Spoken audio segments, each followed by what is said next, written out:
자, 다들 이해하셨죠? 100% 이해하신 걸로 가정을 하고 진행을 하도록 하겠습니다.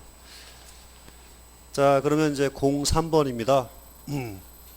그 전에 이제 동시 적용 문제 한번 보겠습니다. 교재 279페이지 위에 표를 보시면 밑에 동시 적용 그래가지고 자, 위 사치성 재산 중 중과세와 대도시의 중과세 하는 문제가 동시에 적용되는 경우는 표준세율 곱하기 3배 더하기 중과기세 곱하기 2배를 한다라고 했는데요. 자, 그럼 무슨 얘기냐면요. 이렇게 되는 거예요. 지금 뭐냐면 사치성 재산은 구취득세를 몇 배 중과세 한다고요? 5배 중과세 하죠. 그 다음에 대도시 경우는 이거는 옛날에 구등록세를 몇 배 중과세 하죠? 3배 중과세 합니다. 그죠? 그러면 이걸 나누면 어떻게 됩니까? 3배하고 2배로 나눠지겠네요. 이렇게요. 합치면 몇 배요? 5배. 됐습니까? 이상한 거 없죠? 그죠? 여러분이 왜 울라고 그러니까 자꾸 저한테 대드는 눈빛으로 보시는 거예요. 아니, 난 모르겠는데 왜 자꾸 아는 것처럼 얘기하자고 그러는데 여러분들이 외우려고 그래서 그러는 거예요. 이해되시면 된 거예요. 그죠? 외우는 건 언제까지라고요? 시험 볼 때. 그죠? 자, 지금 이게 5배거든요? 5배죠? 또 요렇게는 어떻게 하면, 요렇게는 표준세율 곱하기 3배죠? 여기다가 더하기 어떻게 하면 됩니까? 표준세율 곱하기 2배 하면 되죠? 되셨습니까? 그런 얘기예요. 무슨 얘기냐면 여러분 조금 더 익숙해질 시간이 필요합니다. 옛날에 취득세 등록세 통합이 됐잖아요. 그럼 옛날에는 취득세를 5배하고 등록세 3배 하면 끝났어요. 얘기가. 아주 간단한 얘기인데 지금은 이게 없잖아요. 이게 없잖아요. 지금 법에 없잖아요. 그러다 보니까 표준세율의 3배와 2배를 하는 거야. 이렇게 결국은. 그래서 표준세율 곱하기 3배에다가 그러니까 표준세율 2배가 아니네요. 요 2배는 뭐죠? 그렇죠. 2% 곱하기 2배. 제가 틀렸는데 아무 얘기도 안 하는 거는 저를 갖다가 엿 좀 먹어봐라 이런 뜻이죠. 틀렸는데 가끔씩 있잖아요. 제가 틀린 얘기 하잖아요. 뒤에서 콧방 팍팍 껴요. 너 틀렸는데 나 얘기 안 해준다. 이런 식으로. 그리고 가끔씩 벨트 풀렸는데 아무 얘기도 안 해요. 굉장히 기분 이상합니다. 얘기해 주셔야 돼. 틀리면. 얘기 안 해주면 저를 무시한다. 이런 얘기죠. 자, 요게 틀렸죠? 표준 더하기 2% 곱하기 2배. 이렇게 되는 겁니다. 요거는 2% 곱하기 몇 배죠? 3배. 두 개 다 하면 5배죠? 자, 넘어가겠습니다. 여기까지요. 자, 밑에 용어 정리해 보시면 중과기준세율은 중과기준세 1000분의 20을 말하는데 이 중과기준세율은 기본적으로 보자면 옛날에 취득세 세율이다. 구취득세 세율이다. 근데 보면 중과를 얘기할 때 항상 뭐가 낍니까? 2% 곱하기 3배, 2% 2배 이런 말을 씁니다. 그 이름을 뭐라고 하자면 중과 적용할 때 기준되는 세율이다 라고 했는데요. 우리끼리는 그냥 옛날 취득세 세율 이렇게 보시면 됩니다. 자, 03번 세율의 특례, 세율 특례. 자, 이것은 좀 여러분이 이해가 좀 필요합니다. 지금 옛날에 구등록세가 있어가지고 요게 지금의 취득세에 뭐가 됐습니까? 취득세 표준 세율이 됐습니다.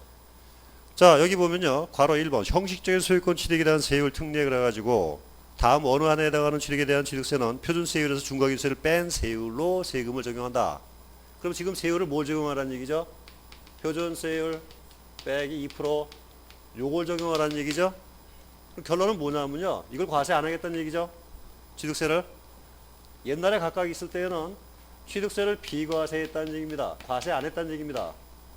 그리고 등록세는 과세를 했다는 얘기입니다. 옛날에. 그러면 옛날에는 그냥 취득세 비과세였다라고만 설명하면 되는 겁니다. 세율이 아니고. 그죠?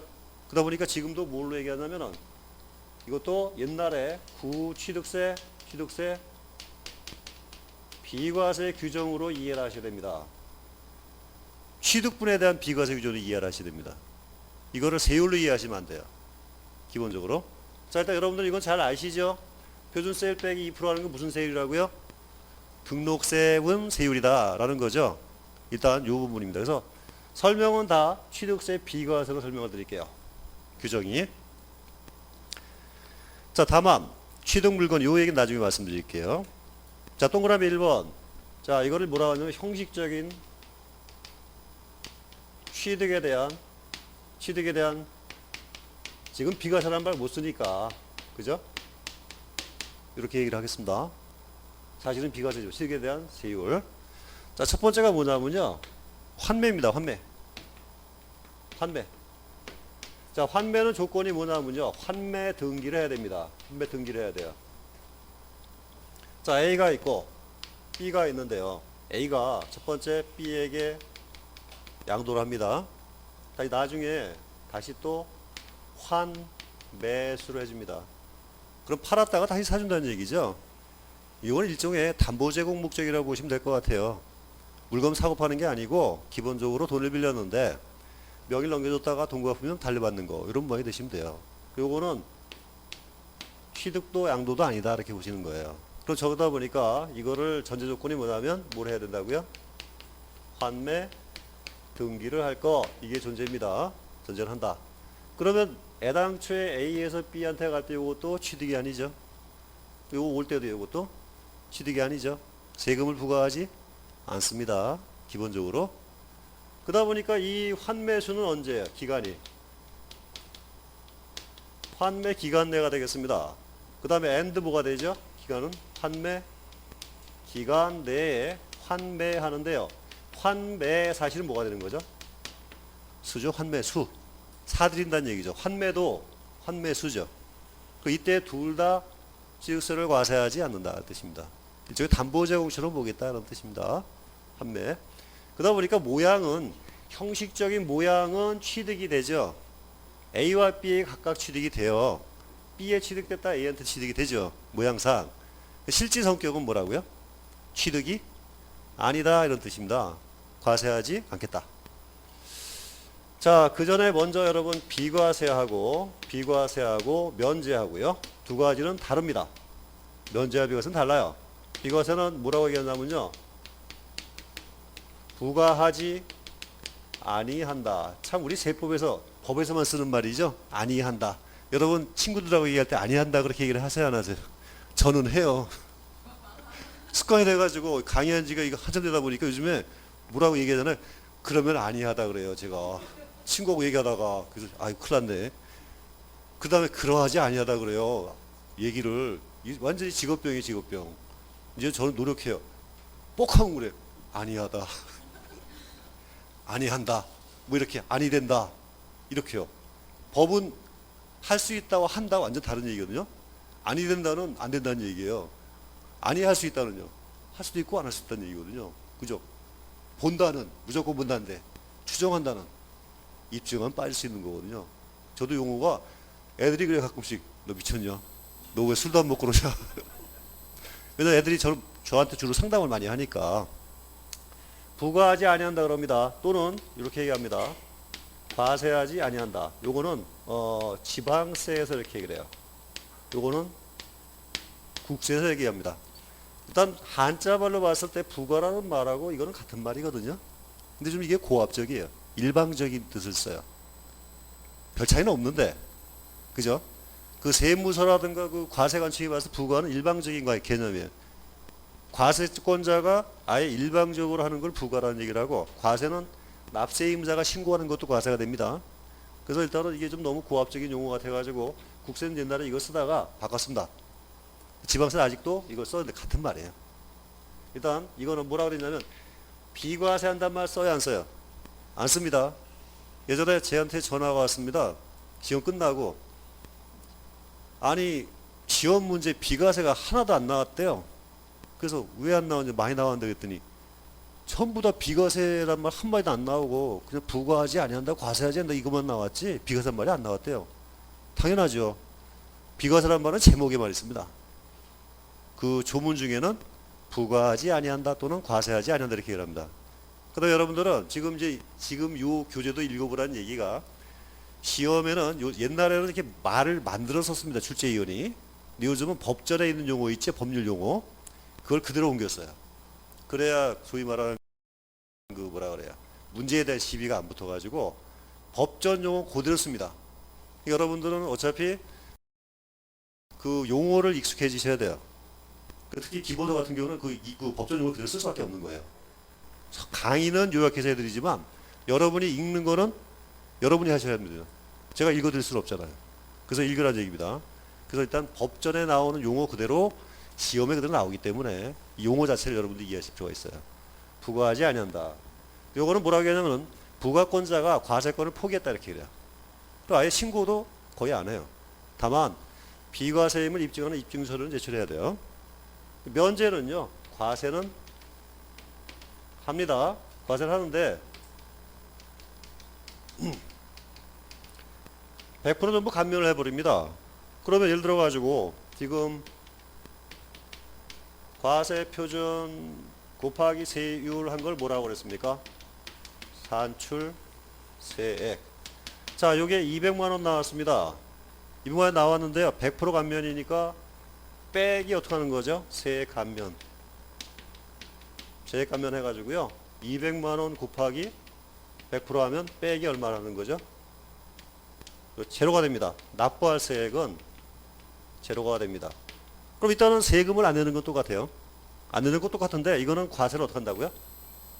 한다. 이거는요. 과세를 안 한다. 이런 차이입니다. 그리고 비과세면 면제할 필요도 없습니다. 대상이 아니니까. 그죠? 일단 요 차이가 있어요. 과세하지만 100% 감면이고 요거는 과세하지 아예 않는다. 그럼 면제란 거는 언젠가 보면은 100% 감면이 75% 감면이 될 수도 있고 또는 50% 감면이 될 수도 있고 그러다가 25% 감면 해다가 뭘로 가죠? 과세를 가버립니다. 그래서 일반적으로 비과세였다가 이렇게 면제로 대부분 옵니다. 모양이. 일단 두 개가 다르다는 거예요. 기본적으로. 개념 잘 알아주시고. 자, 그러면 이제 두 번째로 넘어가겠습니다. 상속. 두 번째, 상속. 자, 여러분, 상속은 과세입니까? 아니면 제외입니까? 상속. 1번. 아니다. 2번 기다. 기다. 그죠? 답은 몇 번이라고 항상? 2번. 그죠? 상속, 증여 같은 무상 취득도 과세 대상입니다. 다만 상속 경우는 두 가지만 요거를 과세하지 않습니다. 두 가지 경우만. 자, 일단은 기본적으로 상속이 과세 대상이 아니라는 걸 오해하시면 안 됩니다. 자, 뭐냐면요. 첫 번째가 1가구 1주택, 두 번째 취득세를 감면 대상인 농지. 자, 뭐를 상속받았어요? 1주택과 농지입니다. 그러면 일반적으로 시골에서 농사 짓는 집에서 상속받는 게 뭡니까? 대부분 집 한 채하고 농지입니다. 그러다 보니까 옛날에 그 농촌에서는 상속받으면 취득세를 거의 안 냈습니다. 왜냐하면 상속받는 게 대부분 뭡니까? 집하고 농지거든요. 그러면 이게 옛날에 노래도 있습니다. 부모님 모시고 흙에 살리라. 옛날 노래. 그런 분들은 뭐가 되는 거죠? 상속받으면 집과 농지죠. 그럼 결국은 뭐냐면요. 1가구 1주택은 상속인이 뭐가 돼요? 상속인이 무주택자여야 됩니다. 집이 없는 사람이 모시고 살았잖아요. 그리고 뭘 했습니까? 이 감면의 조건이 뭐냐면 기본적인 게 직접 경작입니다. 상속인이 경작 안 하면 안 됩니다. 그러다 보니까 부모님 모시고 흙에 살리라 하면 딱 맞아요. 두 가지 경우만 취득세를 과세하지 않는다. 옛날에 취득세분을. 자, 이런 얘기고요. 그 다음에 세 번째입니다. 세 번째는 법인의 합병.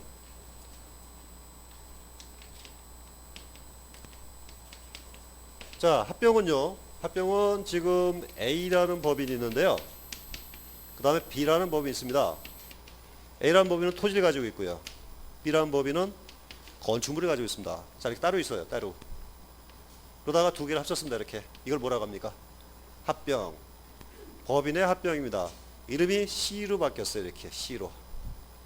자, 그러면 이거는 취득입니까? 아닙니까? A 플러스 B가 C가 됐죠. 그럼 A 플러스 B 입장에서 늘어나는 게 없어요. 단지 이름만 뭘로 바뀌었습니까? C로 바뀌었습니다. 그러면 사실은 옛날에 구취득세, 구등록세가 있는데요. 취득은 아니죠. 근데 등록은 바뀌었죠. 이렇게 명의가. 등록은 D예요. 그러니까 등록세는 내고 취득세는 안 내고 이렇게 되는 거예요. 모양이. 그러니까 요거는 합병. 단 조건이 있습니다. 합병은 합병 후에 중과세 대상이 되면 이때는 전부를 과세를 해요. 취득세분과 등록세분을. 자, 네 번째, 공유물의 분할 또는 공유권 해소를 위한 지분 이전. 그 다음에 5번은 건축물의 이전. 그 다음에 6번은 재산 분할 등등등입니다. 자, 네 번째는 뭐냐면요. 공유물의 분할입니다. 분할. 공유물의 분할. 자, 분할.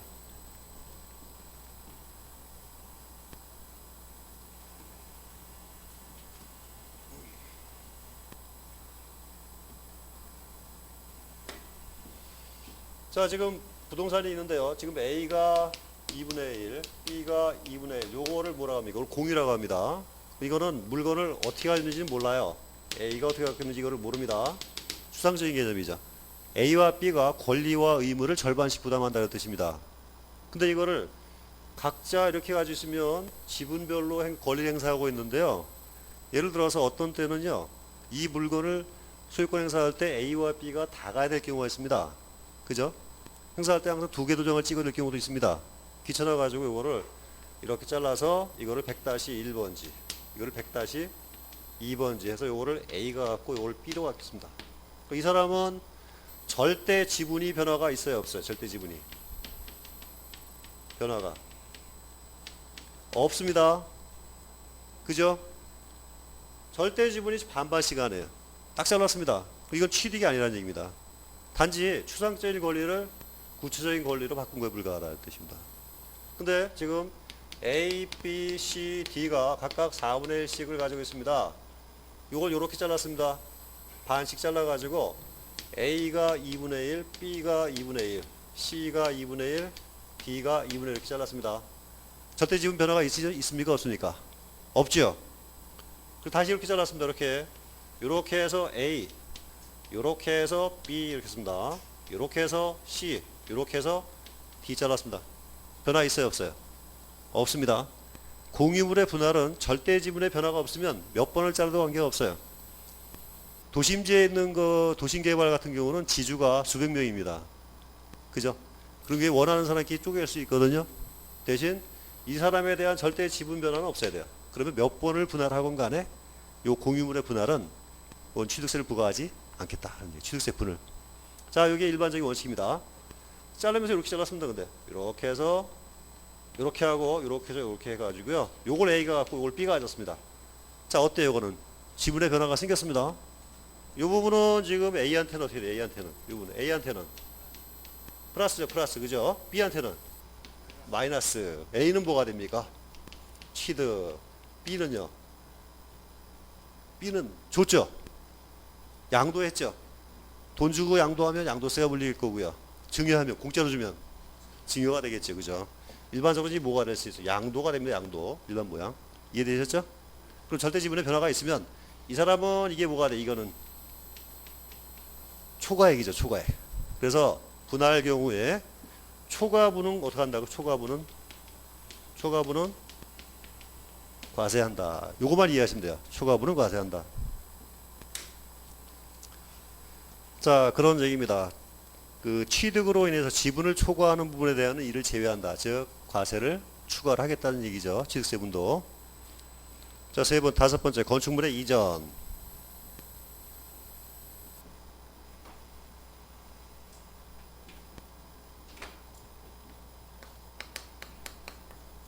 자, 이전하는 경우는 그냥 건축물을 그대로 옮긴 겁니다.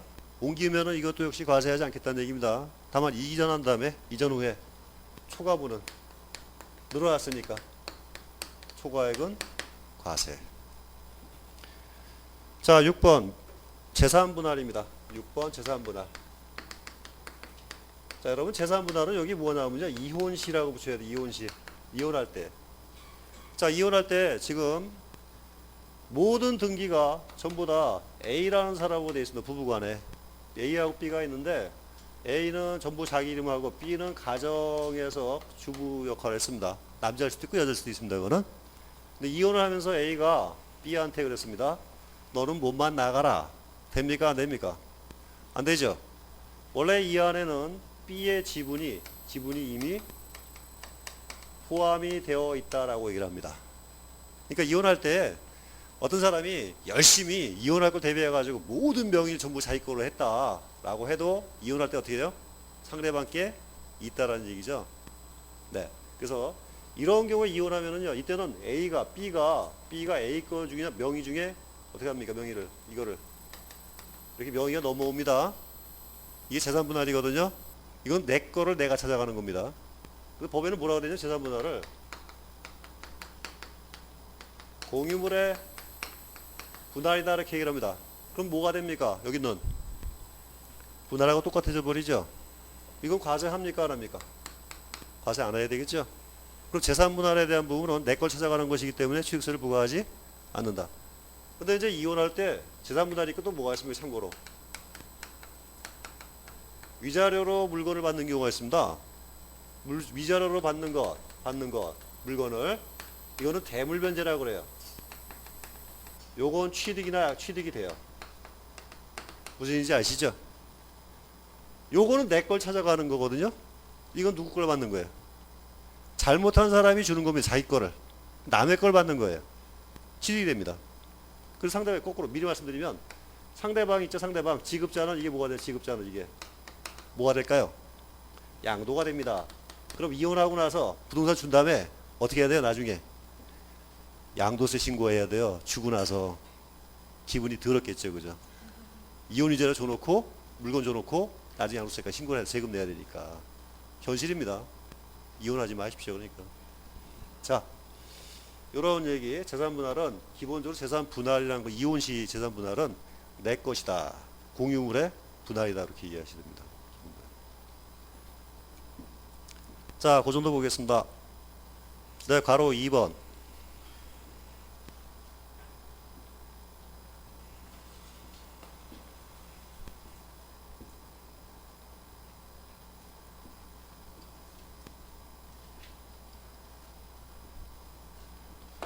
자, 이제 괄호 2번은요. 중과기준세율이 적용되는 특례다라고 했는데 요거는 어떤 모양일까요? 기본적으로 구취득세하고 구등록세인데요. 지금 요거를 과세 안 하고 요거를 2% 과세해서 지금 취득세를 뭘 과세하냐면요.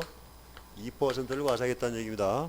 그러면 등록세를 과세하는 이유가 뭐냐는 얘기인데요. 요거에 대한 뭐 이유가 크게 세 가지로 보시면 됩니다. 자, 첫 번째 동그라미 1번. 자, 개수로 인한 취득. 그 다음에 2번 선박 차량과 기장비 토지의 가액 증가. 3번 과점 주의에 대한 취득. 요걸 뭐라고 하냐면요. 요걸 무슨 취득이라고 그래요? 간주 취득입니다. 개수라든가 또는 종류 변경 또는 과점 주의에 대한 취득. 간주 취득은 특별히 취득세 분세율만 부과시키겠다는 얘기죠. 등록세 분세율 부과하지 않고. 자, 그 다음에 동그라미 4번으로 갑니다. 외국인 소유의 물건. 외국인 소유의 취득세 물건을 임차하여 수입하는 경우 이 물건의 취득자가 어디 있습니까? 외국에 있죠. 외국에. 그죠? 이 경우는 뭐만 과세해요?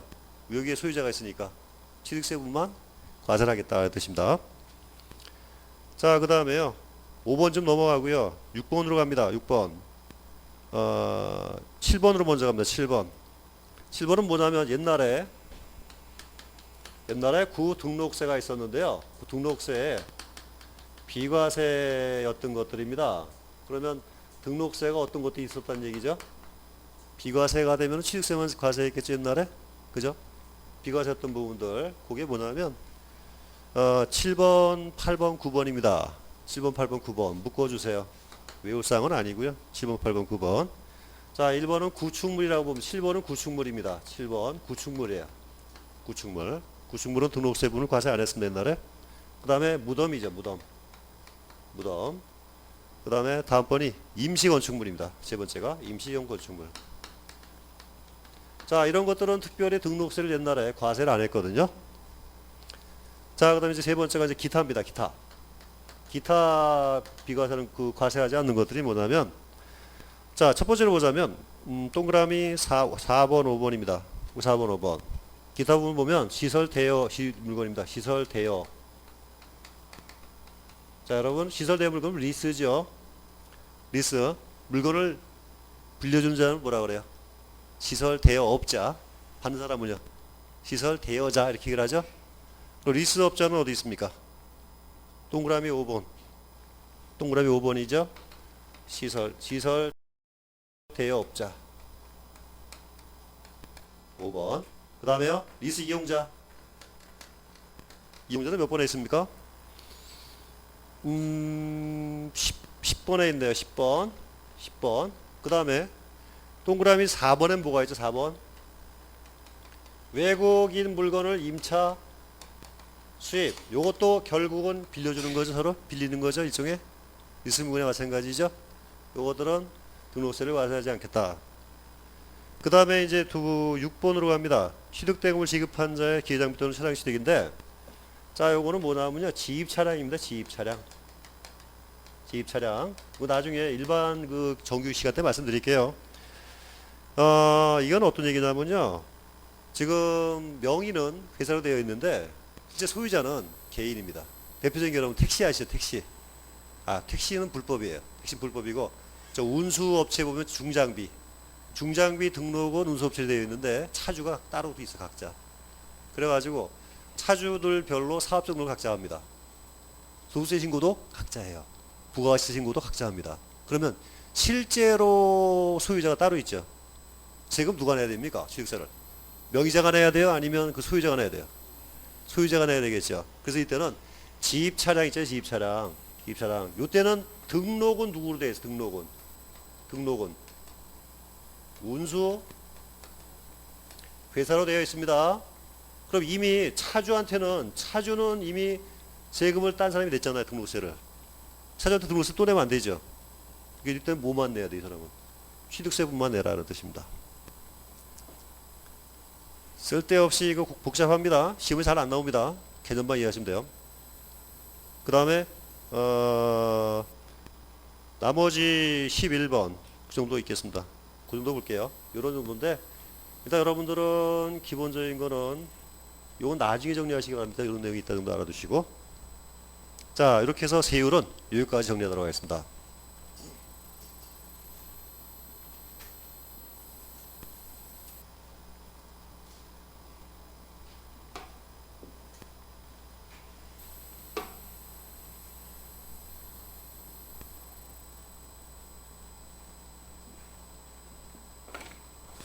자, 이제 가장 복잡한 부분인 세율 말씀을 이렇게 드렸고요. 이제 281페이지 이제 7절 납세 절차. 첫 번째 납세지입니다. 자, 납세지라는 것은 세금을 누가 관할할 것이냐 하는 문제입니다.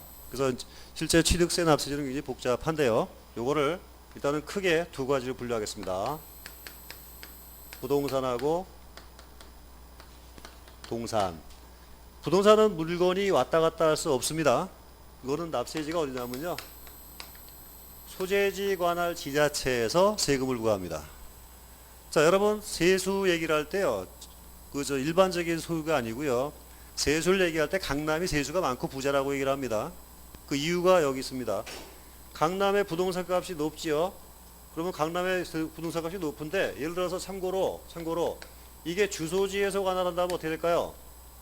강남이 돈을 못 받을 수도 있습니다.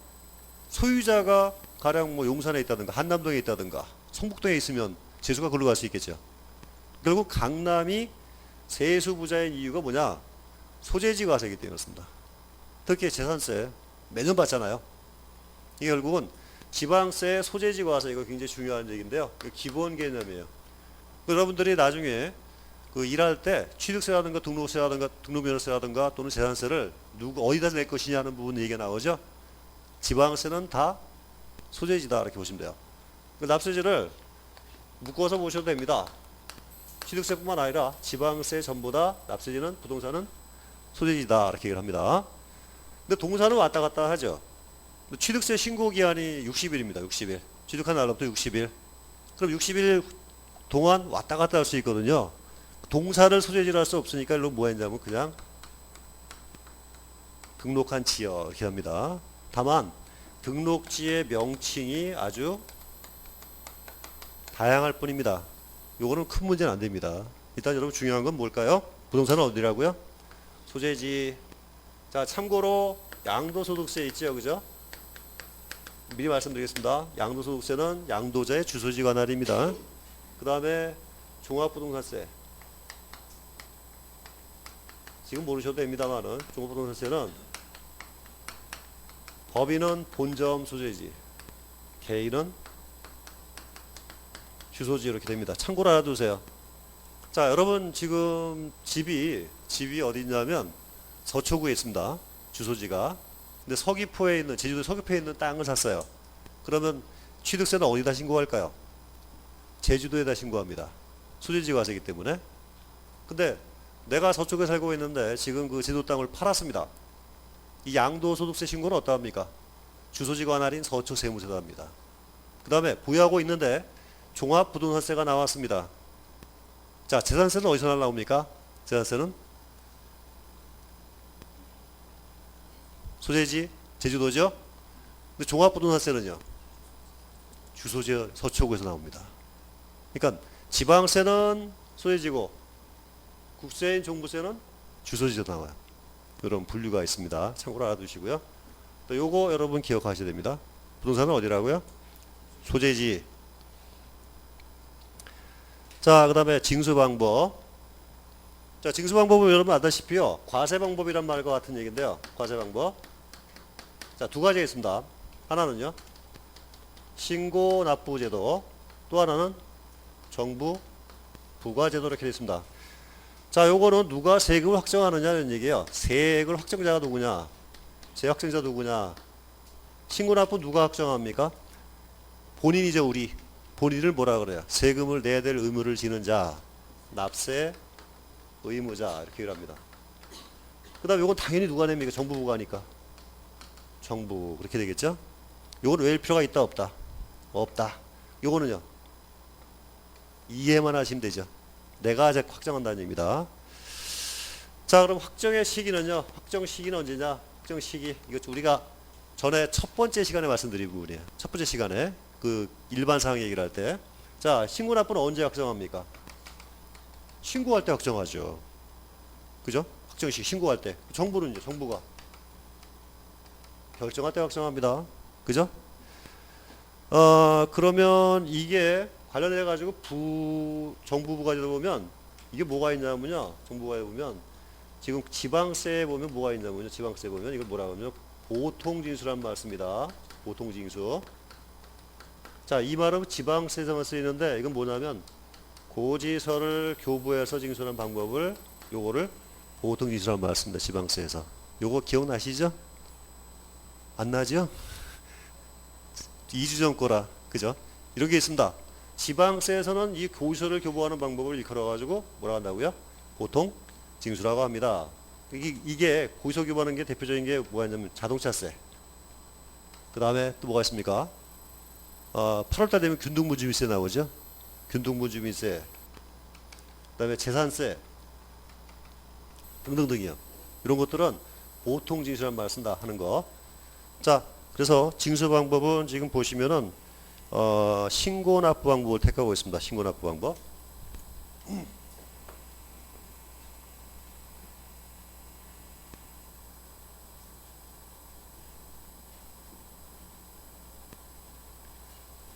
자, 질세 물건을 취득한 자는 그 취득한 날로부터 며칠입니까? 60일 이내 신고납부해야 한다. 신고납부해야 한다. 기본적으로 보자면 지금 모양이요. 자, 취득한 날이죠. 취득한 날로부터 언제까지냐면요, 신고 기한입니다. 한. 기한은 마지막 날이죠. 그러면 신고 기한은 취득한 날부터 며칠입니까? 60일 이렇게 됩니다. 60일. 그럼 이거는 뭐가 되죠? 신고 간이 되겠네요. 간. 취득일자는 취득 시기 설명드렸죠, 이미. 잔금일자하고 뭘 비교한다고요? 등기 접수일자 둘 중에 빠른 날로 한다. 이렇게 얘기했었습니다. 자, 그러면 신고 취득한 문제에서요. 신고 기한에 대한 문제인데 지금 기본적으로 보자면 뭐라고 했냐면 첫 번째가 취득일로부터 며칠이요? 60일. 이게 일반 원칙입니다. 일반 모행이다. 그런데 이 취득한 날짜를요. 기본적으로 보자면 뭐가 됩니까? 이거는 첫 번째는요. 잔금일 또는 등기일자입니다. 이런 여지가 없는데 두 번째의 경우 이거 가끔 시험에 나와요. 자, 토지거래 허가고요. 토지거래 허가하는 지역에서는요. 잔금을 지급이 끝났어요. 이미 잔금이 완납이 됐는데 자, 문제는 뭐가 됩니까? 허가가 됐어요, 안 됐어요? 허가가 안 됐습니다. 그럼 완납은 예를 들어서 6월 15일인데 허가가 7월 31일 날 됐습니다. 아니, 그게 아니라 9월 1일 날 됐습니다. 9월 5일 날 됐습니다. 그럼 여기 원래는 뭐죠? 잔금일로부터 60일이죠? 그럼 이거부터 60일 하면 어떻게 돼? 이미 초과가 돼 버리죠? 이 사람은 뭐가 돼야만 거래가 완료됩니까? 거래 허가가 돼야 완료가 돼 버리죠? 그럼 문제는 뭐냐면 허가를 받았어요, 못 받았어요? 못 받은 거예요. 근데 예를 들어서 참고로 허가를 미리 받았습니다. 5월 30일에 미리 받았어요. 그럼 이거 신경 쓸 필요 있어요, 없어요? 없어요. 왜? 잔금일자가 6월 15일이니까 이거로부터 60일 하면 됩니다. 근데 문제는 허가를 나중에 받았어요. 그러니까 이 사람은 이미 이때로부터 60이 넘어가 버렸어요. 신고기한이 지나버렸죠. 내 잘못이에요? 법 잘못이에요? 법 잘못이죠. 허가를 안 해줬잖아요. 그럼 이때는 잔금일자가 아닌 뭘 따져야 되죠? 허가일을 몰라야 돼요. 취득일자로 봅니다. 이거요. 요거 주의하셔야 돼요. 시험에 가끔씩 나와요. 가끔씩. 잊어버릴만 하면 나와요. 자, 허가를 미리 받았다. 그럼 문제가 없습니다. 허가를 나중에 받으면 잔금일자로부터 이미 신고기한이 지나가 버리죠. 시간이. 그러니까 허가받은 날로부터 60일 이렇게 따져야 됩니다. 자, 두 번째는요. 두 번째는 상속시입니다. 상속시. 상속시는 뭐라고 됐습니까? 상속시는 취득한 날로부터 몇 개월이요? 아닙니다. 자, 취득한 날짜를 뭐라 그래요? 상속시는 항상 상속 개시일 속하는 월 말로부터 몇 개월이요? 6개월. 근데 이 상속 관련자가 주소가 외국에 있으면 이때는 9개월로 기간이 늘어납니다. 자, 요거 얘기를 한번 해볼게요. 자, 예를 들어서 지금 상속 개시일이 이때입니다. 상속 개시일자가 2월 15일입니다. 그러면 기한은 언제일까 하는 겁니다. 그 상속 개시 월말은 언제가 됩니까? 개시 월말은 2월 28일. 3월로 바꾸겠습니다. 헷갈리니까. 3월 31일입니다. 그러면 기한은 하나, 둘, 셋, 넷, 다섯, 여섯, 6개월이죠. 6개월 후니까 9월 30일. 신고 기간은요. 3월 15일부터 9월 30일까지. 그러니까 6개월째 월말이라고 보시면 돼요.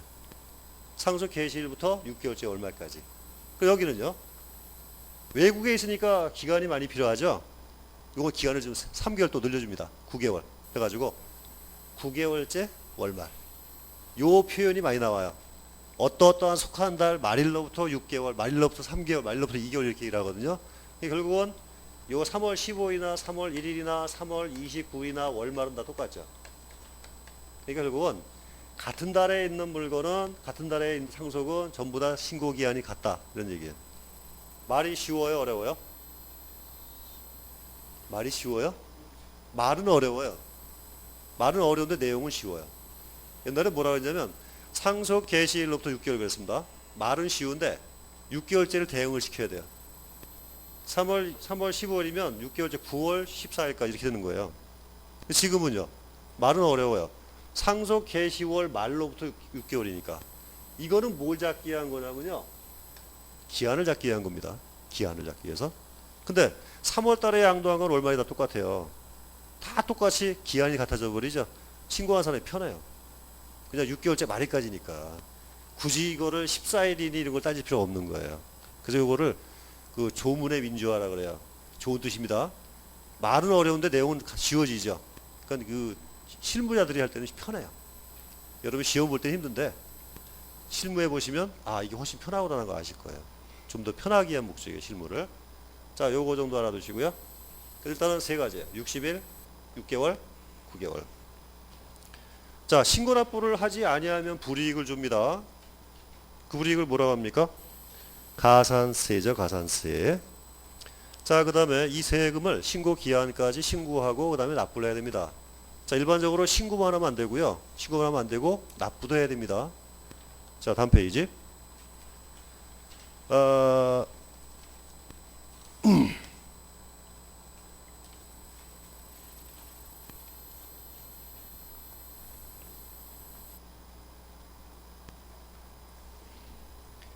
자, 동그라미 2번. 이건 무슨 얘기냐면, 자, 여러분 원래 신고 기한이 60일이죠.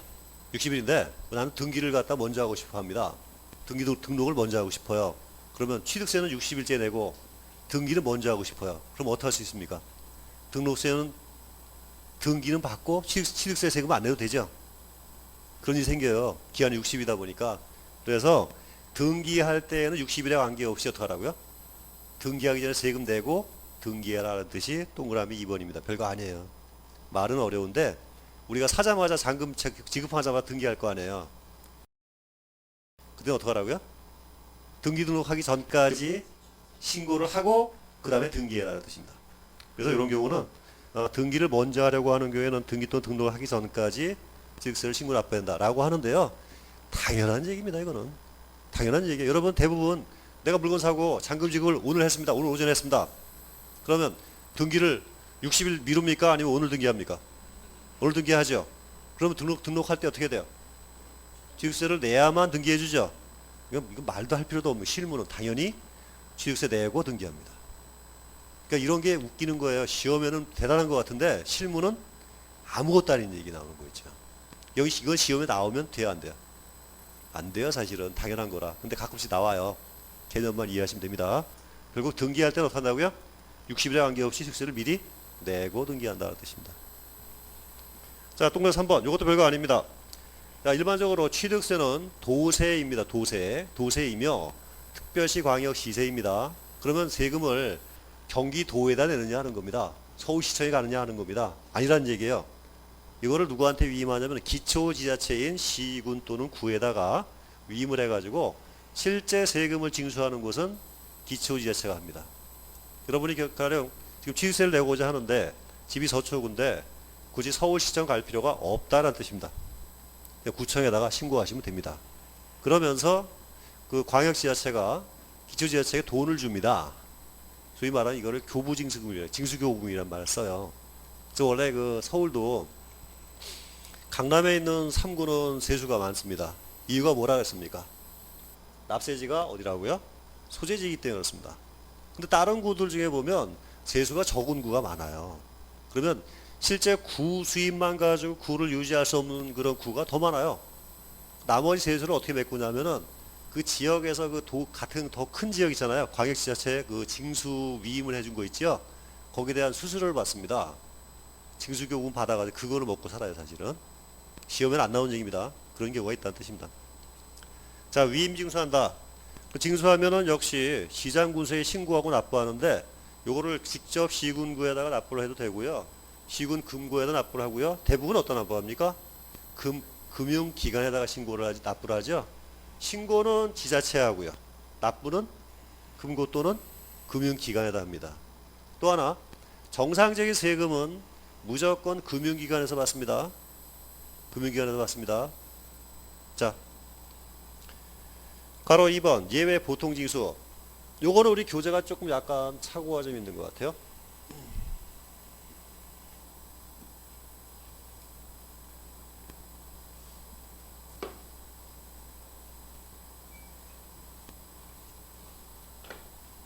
방금 설명드렸지만은 보통징수라는 말을 쓰는 것은요, 정부가 어떻게 한다는 얘기죠. 정부가 고지서를 교부해서 징수하는 걸 보통징수라고 합니다. 우리 교재에 보시면은 뭐 예외적 보통징수가 신고 또는 납부 의무를 다하지 아니하면 이렇게 얘기를 했는데요. 그런 경우에도 신고를 할 수 있어요. 일반적으로 기한후 신고라는 게 있거든요. 그 다음에 수정 신고라는 게 있기 때문에 이 보통징수는 언제 하냐면 무신고했을 때, 신고를 아예 안 했을 때. 두 번째는 조사 후 고지할 때. 요 두 가지 경우에만 보통 유출을 합니다. 일반적으로. 그러니까 내가 원하면 신고를 안 했어도 나중에 신고할 수 있어요. 고지 나오기 전까지는. 자, 일단은 그런 경우가 있고요. 그 다음에 지방세 과세 방식을 보면 지방세 과세 방식 크게 세 가지입니다. 하나는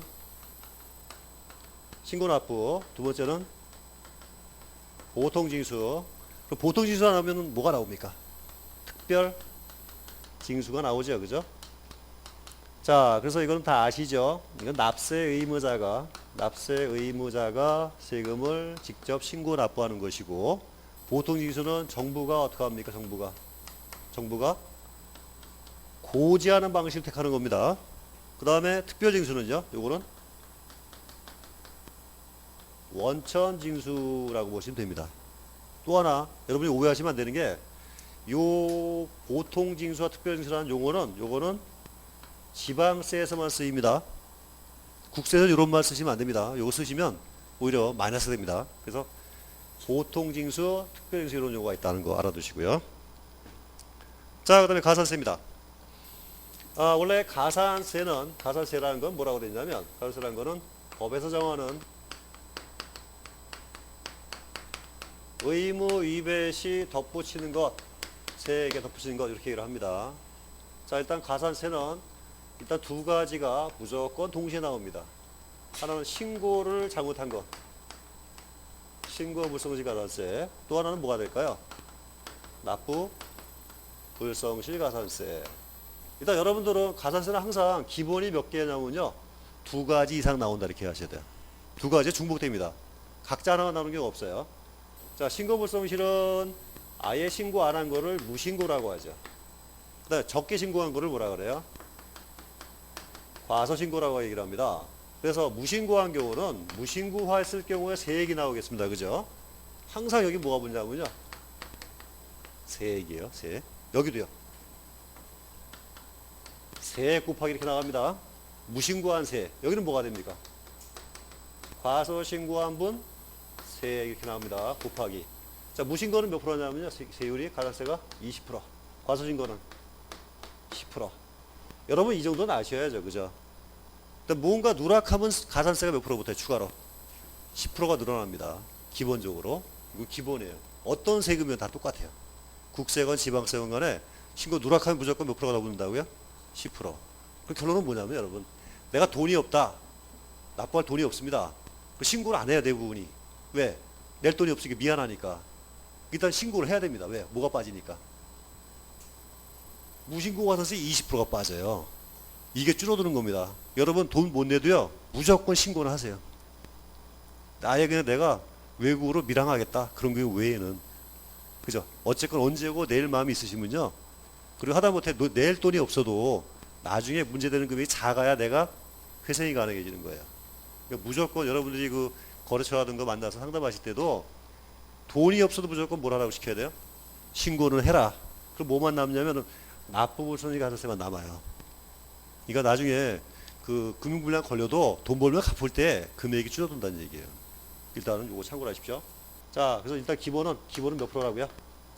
10%. 자, 납부불성실은 뭐가 될까요? 미납부한 세액입니다. 미납부한 세액 곱하기 율은 10,000분의 3입니다. 근데 이게 하루에 10,000분의 3이에요. 일변이란 말을 쓰죠. 일변. 자, 그럼 여기다 항상 뭐가 붙냐면은요, 일변이니까 미납부한 일수 이렇게 곱합니다. 자, 여기다가 곱하기 365이라면 이게 10.95% 나와요. 요거 외울 필요 없습니다. 요거는 약 11% 이런 얘기예요.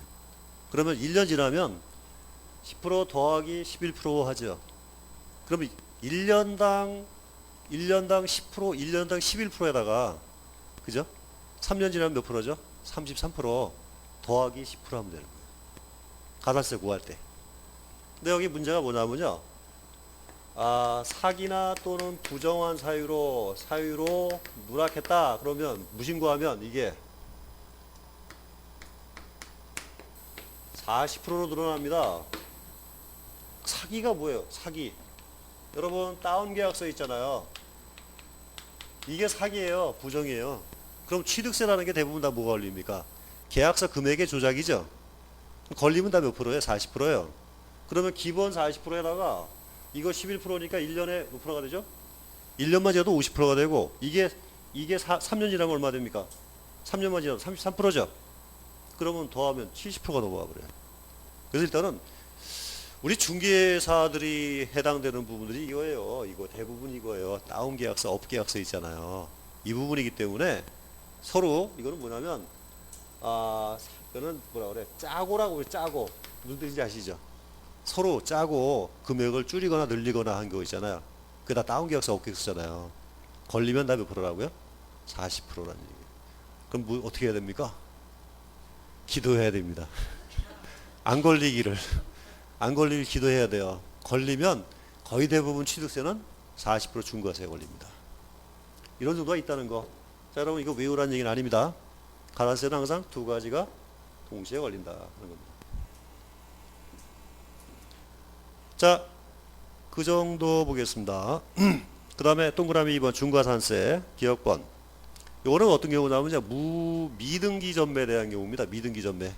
등기를 안 하고 물건을 팔아본 이 사람은 세금을 싹 빼먹습니다. 그죠? 일단 취득세 안 내죠. 재산세도 안 내죠. 팔 때 뭐도 안 냅니까? 양도세도 안 냅니다. 그러니까 세금을 다 쭉 하는 건데, 자, 이건 세법 입장이고, 내가 거래를 하게 되면 제일 원하는 게 뭔지 아세요? 내가 실제로 내가 물건 사고 팔 때 가장 원하는 게 뭔지 아세요? 첫 마디가 뭔지 아세요?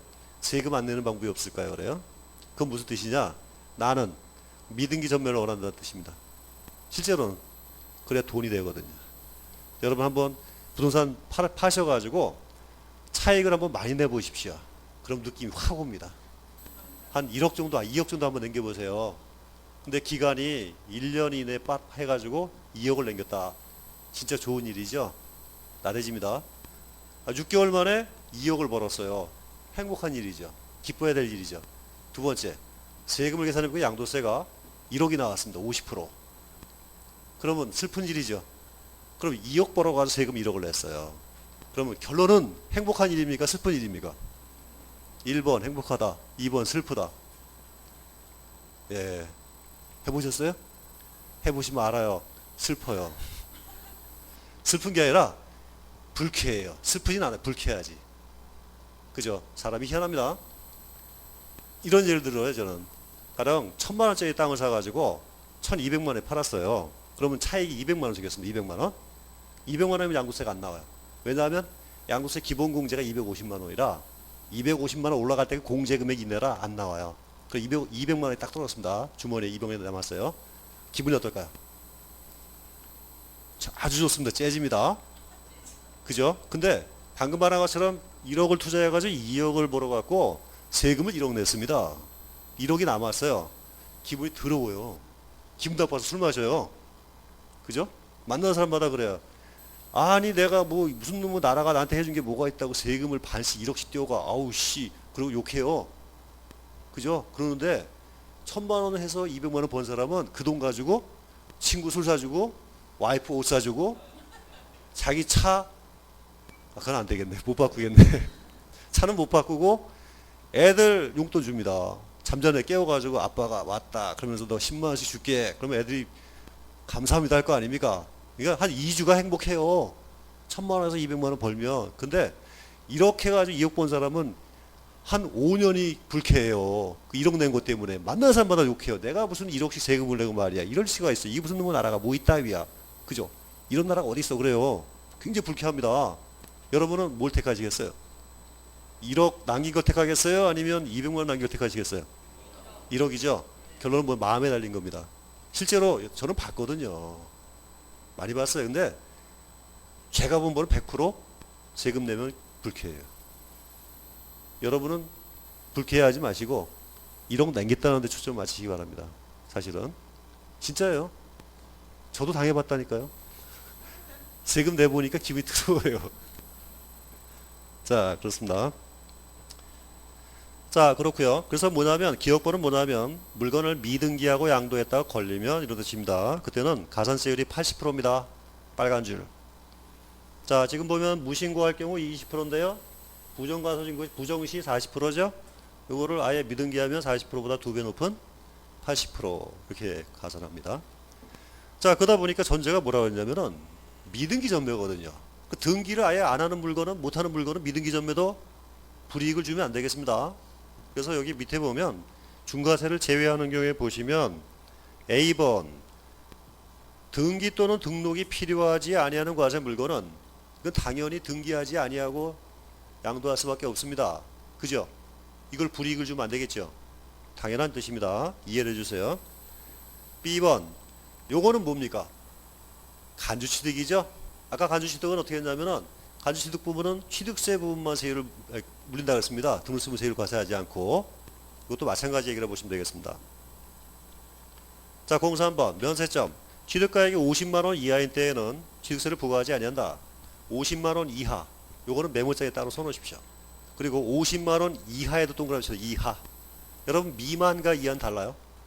이하 미만 요거 가지고 장난 놓으면 안 돼요. 출제하시는 분이 50만원 미만 그러면 틀렸다고 그래야 돼요.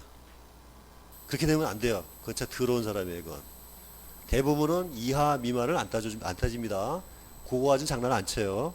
근데 가끔씩 약간 좀 성격이 좀 특이하신 분이 있어요. 50만원 미만 그런 분이 있어요. 가끔씩 한 15년에 한 번씩. 그러니까 그런 분은 어쩔 수 없는 거고, 여러분들은 이하 미만 구분할 필요 없어요. 그냥 50만원만 이어가시면 돼요. 좀 한다면 이하까지 하면 좋은데 일단 50만원까지. 그래서 50만원 이하를 면세점이라고 합니다. 금액이 작을 때죠. 금액이 작을 때는 50만원 이하일 때는 취득세를 부과하지 아니한다. 자, 좀 쉬었다 하겠습니다.